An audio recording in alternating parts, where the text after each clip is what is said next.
15 months ago, Sandeep beat me and withdrew from a tournament because he reached over 2,000 for the first time. Now, 15 months later, I'm playing Sandeep again with the black pieces again. And now I am going to try to take him down and break 2,000 for the first time myself.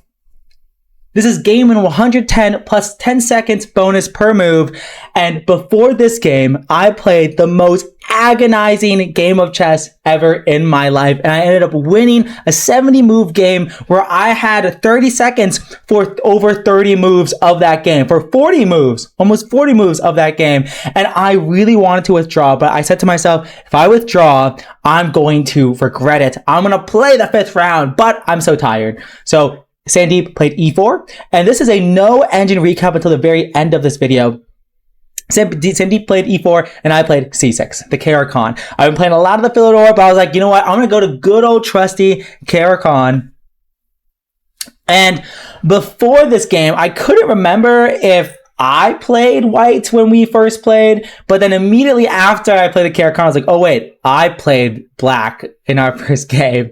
And that game, the last game against Sandeep that I played, it was 5 hours. In that game, I beat at 1700, I beat at 2100 and 19 moves, and then I played Sandeep and I was winning against him and then screwed it up and lost the game and then went on a 7-game losing streak and I really thought about quitting chess, but now I'm back at it. I play c6, I play d5, we exchange in the center, and did I say yet that this is a no engine recap until the end of this video? And I bring my knight out, he brings both bishops out. This is all normal theory here. Okay, so I use my knight, I attack his queen with my bishop, defended by his knight. He moves his queen out to attack my pawn on b7. I go queen d7. He moves his knight out, because if he moves this knight out, I double his pawn. So he moves this knight out. I go e6, open the door for my bishop. He plays knight, his other knight to f3, and then I go bishop d6 here, trading bishops. And if he takes here, it's not that good. I'm gonna go rook b8.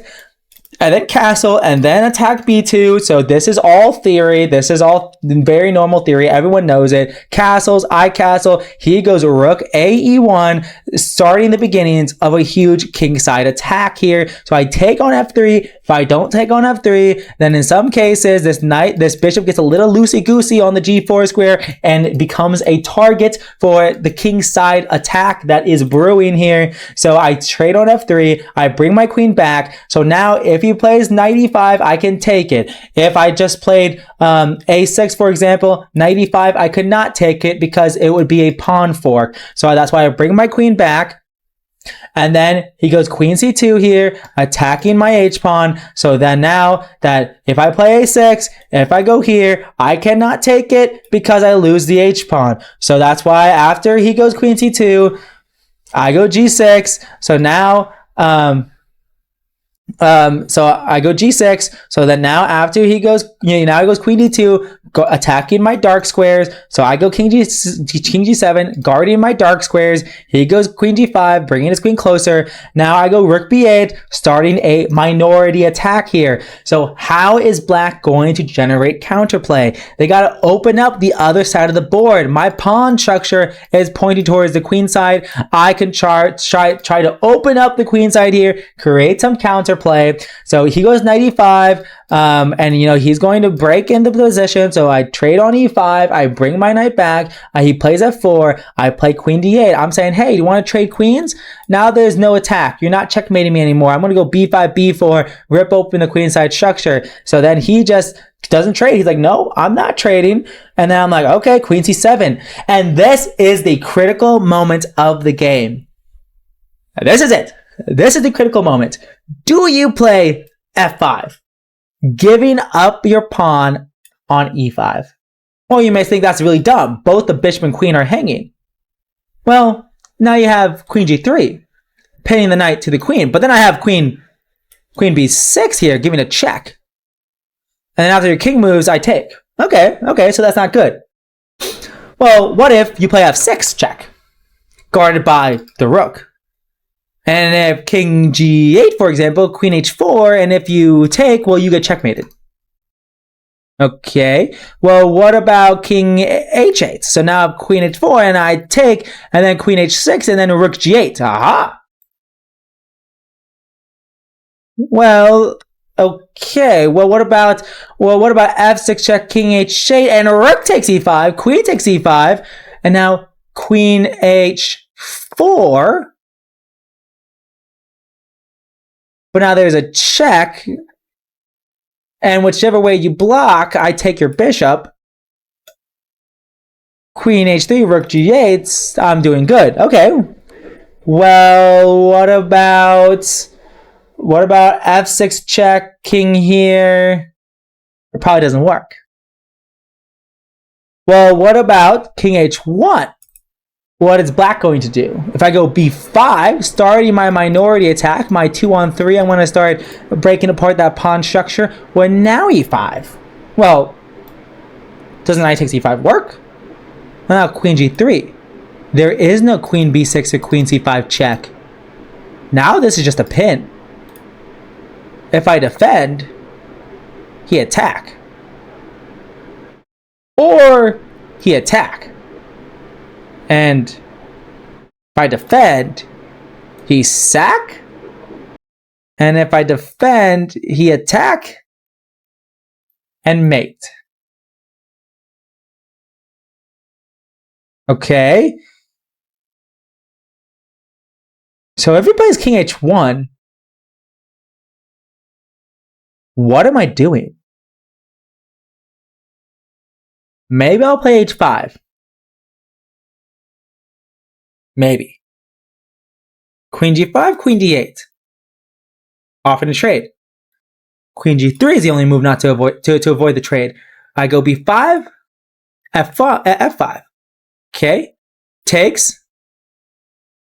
This pawn is hanging because of the pin. Pawn is defended. If I go king h7, he checks me and they utilizes this pin. I think I'm busted. I was too lackadaisical with this opening. Maybe I'm okay. Knight c5, for example. Rook takes f7 check. Maybe. If rook takes, queen takes check. And e6. Maybe. Rook f6. Pawn fork. Which is probably not good for you. So maybe e6 is not a good move. Because of f6, of rook f6. So maybe check first. If you block, I go check. If you block, maybe I go bishop h7.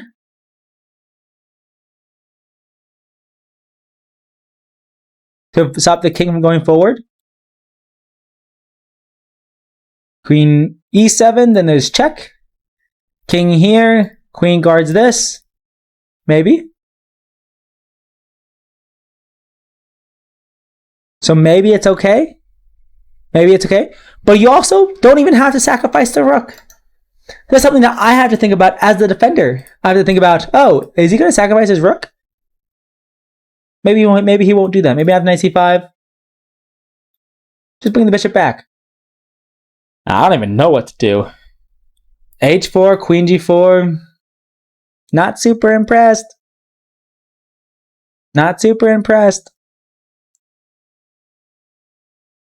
So I think if he just goes king h1 here, I think he can apply a lot of pressure and ask a lot of good questions.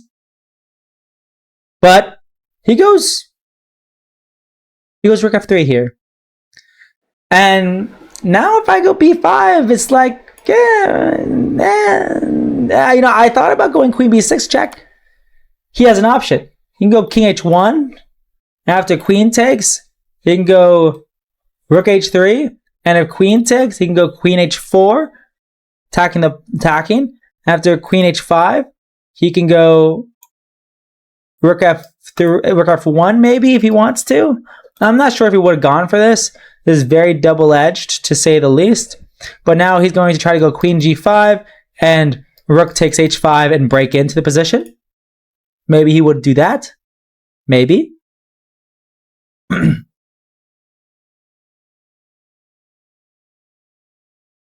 But this is probably okay for me, so maybe I could have gone queen b6 check, but he can also play rook f2. And I'm not starting my minority attack because my queen's blocking my own pawn from developing, so is this really okay? Not really sure.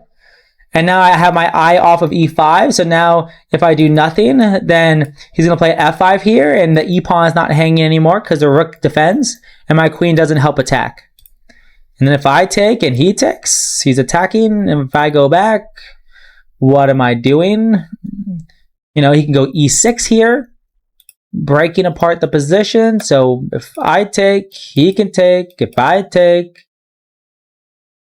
maybe he'll take. Oh, he can't take. Oh, wait, he can't take. I didn't see that in the game. But it's something I gotta think about. Something I gotta think about. So maybe I could have gone queen b6 check. But if I go b5 here, rook h3, b4, queen h4, targeting h6. If I go rook h8, he's going to go queen h6 check. Suddenly my rook's in the corner. I uncastled. If I go h6, he comes right back to g3. So now if I go b4, he sacrifices his bishop, gets into the position, and checkmates me. So now I'm like, wait a second. Rook f3. If I go b4,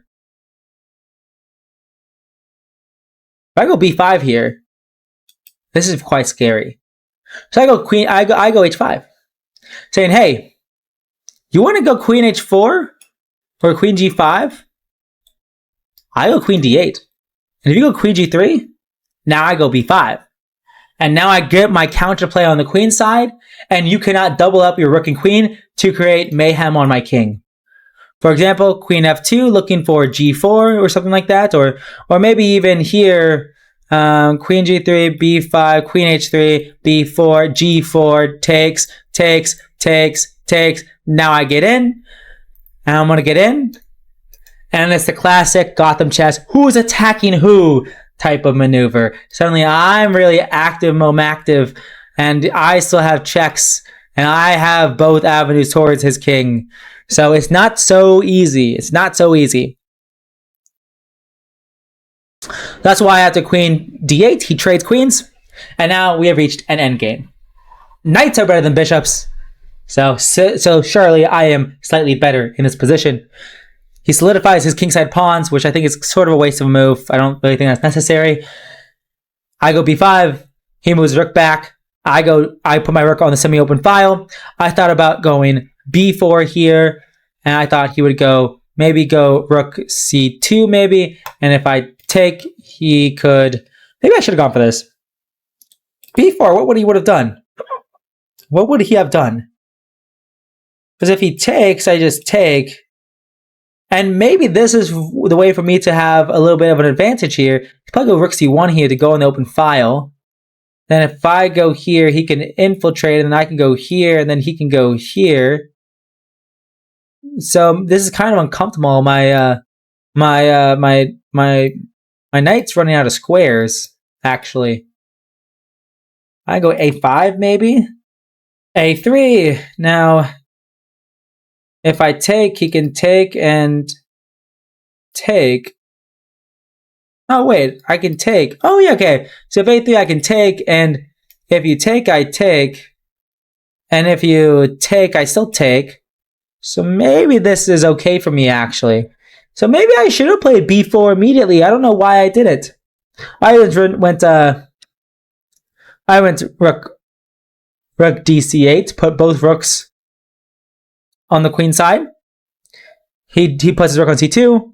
So now if I play b4, he will probably just double up, I would guess. And if takes, he takes. And if I take, he takes. And if I take, he goes here. If I go here, he goes here, guarding this pawn here. And now I'm like, am I really any better here? if I go here, he can go here, and if I go here, he goes here, and I go and go here, and he goes here. No, not there, but here. I don't know. Maybe that's not all forced, but I was like, do I really want to take here? No. So after rook c8, I go knight c5, attacking the bishop. Bishop goes back to f1. I go knight a4.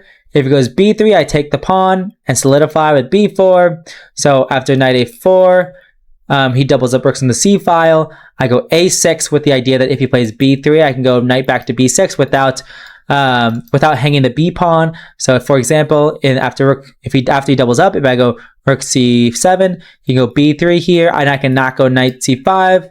And I have to go knight c5 because if I go knight b6 here, he takes the pawn. But if I go knight c5 here, he plays c4 here, opening up the position, and my rook is kind of loosey-goosey. So I go a6, and so after rook c5, b3, my knight helps guard the c4 square, and then both my rooks, both my pawns, and my knight, we all guard c4 together. He moves his bishop to defend his rooks, because so far, if he played c5, I went here, he cannot take because there's a pin on the two rooks. Two rooks stare at each other. So he plays bishop d3. So now that if he wants to, he can play c4 here, and if I do nothing, he can take because now his bishop guards the c2 square. So then after I move my king, he moves his king, and so now I go king e7, he goes h3. So now if I do nothing, if I just move my rook up one square, he can play g4, and if I take, now he can bring his rook over. He can bring rooks over, and I can never bring my rook over in time because my rook on c5 is hanging if I remove this rook off of the c file. So he's creating another avenue of attack potentially. So he plays h3. I move my rook back. So now if he plays g4, if he takes, I can go rook h8 here, and I get the open file first. I have the extra avenue of attack. I'm going to be playing this position for a win. So after rook c7, he plays a3, another waiting move. I play rook c6, just another waiting move. Now I play c4. Critical move here. What do you do? I ended up, if I do nothing here, he's gonna jam the pawn through and create a passed pawn potentially. So that doesn't look very pleasant. It definitely doesn't look better for me. So I chop, chop, chop, chop, chop, chop, and I do not chop, chop, chop, chop, because his king's closer to my pawn. This is most likely a losing king and pawn endgame. So after we get to the just rooks, I give a check. One little trap here that you should be aware of is if king c3, chop, chop, check, and I take the rook on c1 for free. So he goes king e3. I go rook b6 here, avoiding a rook trade, trying to infiltrate here on the third rank, just creating mayhem for the white king in the white position. He goes rook b4, offering a trade. I chop, chop, go rook d5 here. If I go rook b8, he can go rook c4, and if I go a5, he can just take it. So I would go rook b5, and then after king c, what would I do here? If king d4, a5 is probably okay. It's probably okay. This is probably okay. Why did I not go for this? I forget why I didn't go for this. I think maybe it had to do with rook b1, and if a5 attacking this, taking advantage of the pin, he can go b5, and then if I go a4, he can go here, a3, and here, and if a2, he goes here. If I go here, he can go here. If I go here, he can go here. If I go here, then he can promote, and if I go here, he can go here. And now this is just miserable. So I think that's what I was scared of. Of course, I don't have to go. If I go rook b8, he doesn't have to go rook b1, and I don't have to go a5. Maybe I could bring my king closer, and this is probably okay. King up, king here. But I was afraid of this endgame as well. So after rook b4, I decided to trade and go rook d5 because now if rook c6 here attacking my pawn, I can go a5 here, securing the pawn trade. I'm securing the pawn trade. I'm not going to have any issues here. If he goes check, I move back. And then I thought the one way he could try to keep the game going is a rook b7 to defend his pawn. So now if I go a5, he can go b5, but then I can go a4, and he can go b6, and I can go a3, and he can go check here, push the pawn. And I would have to go rook b5 here, keep an eye on the pawn, because if I push my pawn, he can give a check and then promote. So that's why I would have to go rook b5 here, and then he can bring his king closer, then I go a2, and then he would have to trade pawns with me, and then this would be an equal endgame. So that's why I played rook d5 here, because I thought that was the only way to to make sure there was no pressure on me. So he gives a check, goes out to my pawn, I go up to his pawn, we trade, and I'm just shuffling. I know I'm not going to lose this game. And, eventually I went king g7. I went king g7 at some point. But I didn't have it in the notation. Wait, did I not go king g7? Maybe I didn't. Anyways, he offers a draw, and I accept. So I drew Sandeep in a very, in a pretty straightforward game. I think he had an opportunity to apply more pressure on me, but he missed it. And then from there it was pretty straightforward. Maybe I had opportunities to apply more pressure on him. I'm actually gonna turn on the engine for a couple moments here. Yeah, apparently knight c5, rook dc8, and h4 are all ways to be microscopically better, but it's not too much. It's like minus 0.4, so it's probably a draw with best play. But what's good for black is that, black has this knight that can hop around on light squares and dark squares. Meanwhile, white's bishop is completely blocked out of the game by black's pawns, but it's probably a draw with correct play and everything like that. So rook dc8, rook dc1. Yeah, b4 was the only way to keep applying pressure here, and it wants, because it doesn't want this rook ec1. b3 would have been the move to keep applying pressure. That's super interesting, actually. That's super interesting, but most likely would not have been enough. So, anyways, I'm going to end it there. I'm going to hit the game review, and I will see you guys in the next one. Peace.